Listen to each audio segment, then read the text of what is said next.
उसके 7 लड़के, 7 बहुएं तथा एक पुत्री थी। दिवाली से पहले कार्तिक की बड़ी अष्टमी को सातों बहुएं अपनी इकलौती ननद के साथ जंगल में मिट्टी लेने गई।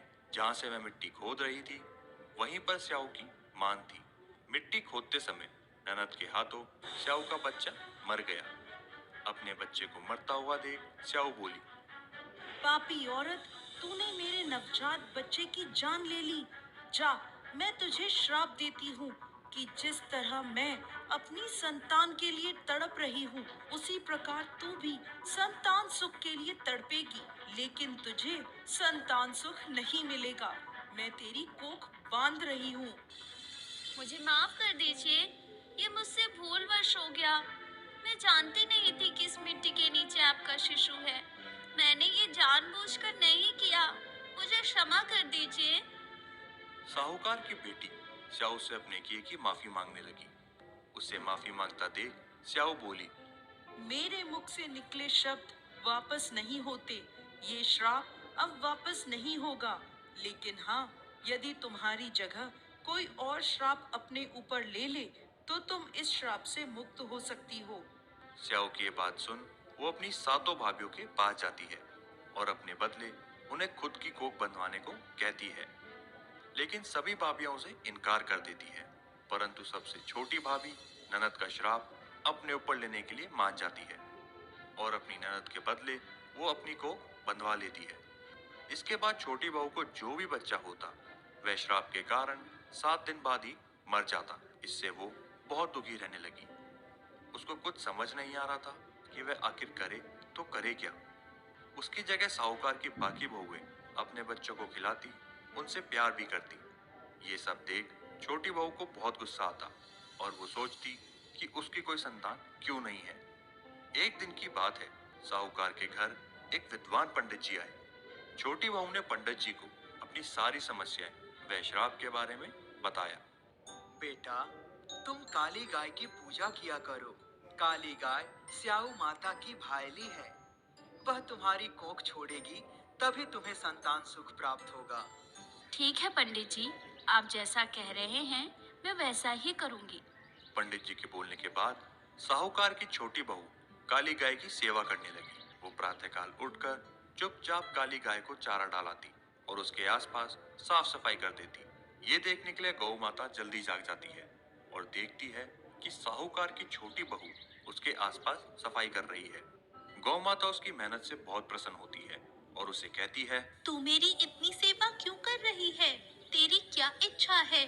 बता, मैं तेरी सेवा से बहुत प्रसन्न हूँ। मांग, क्या मांगती है? गौ माता, मैंने सुना है कि स्याऊ माता तुम्हारी भाईली है और उन्होंने मेरी कोख बांध रखी है। क्या आप उनसे मेरी कोख खुलवा देंगी? अब तू कह रही है तो मुझे करना ही पड़ेगा। इसके लिए हमें स्याऊ माता के पास जाना पड़ेगा, जो यहाँ से काफी दूर 7 समुद्र पार रहती है। इसके बाद गौ माता 7 समुद्र पार अपनी सहेली के पास उसको लेकर जाती है। रास्ते में कड़ी धूप थी, इसलिए दोनों एक पेड़ के नीचे बैठ गई। उसी पेड़ पर गरुड़ पंखनी के बच्चे थे। थोड़ी देर में एक सांप वहां आ जाता है और बच्चों को खाने के लिए वो पेड़ पर चढ़ जाता है।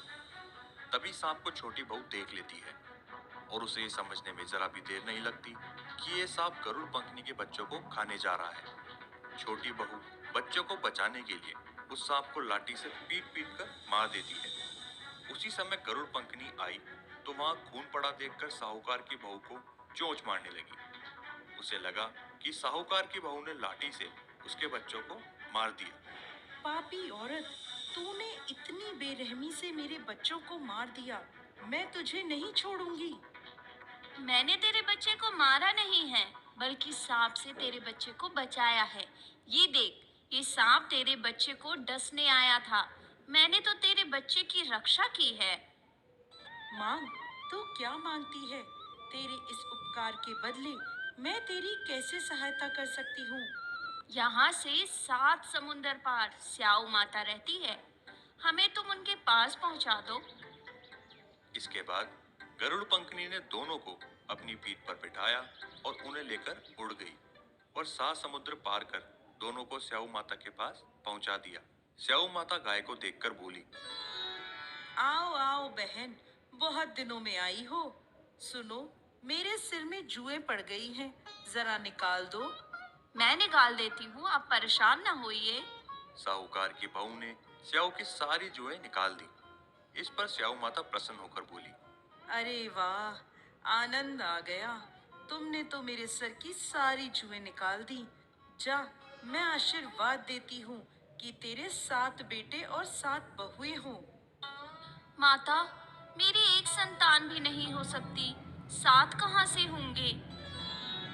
वचन दिया है, वचन से फिरूंगी तो धोबी के कुंड में नहाऊंगी।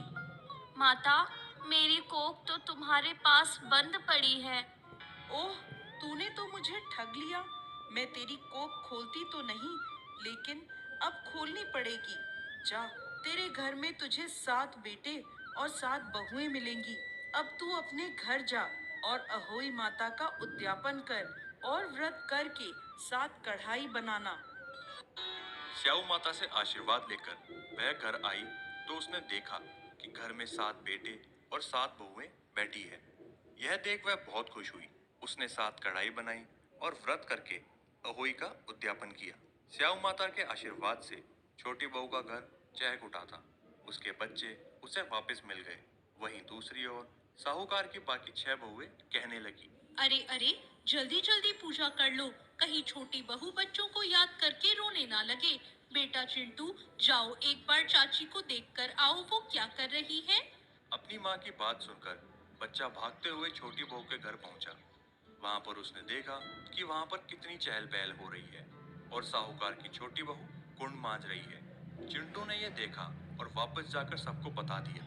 यह सुनते ही जेठानियां दौड़कर उसके घर गई और सब अपनी आंखों से देखकर चौंक गई।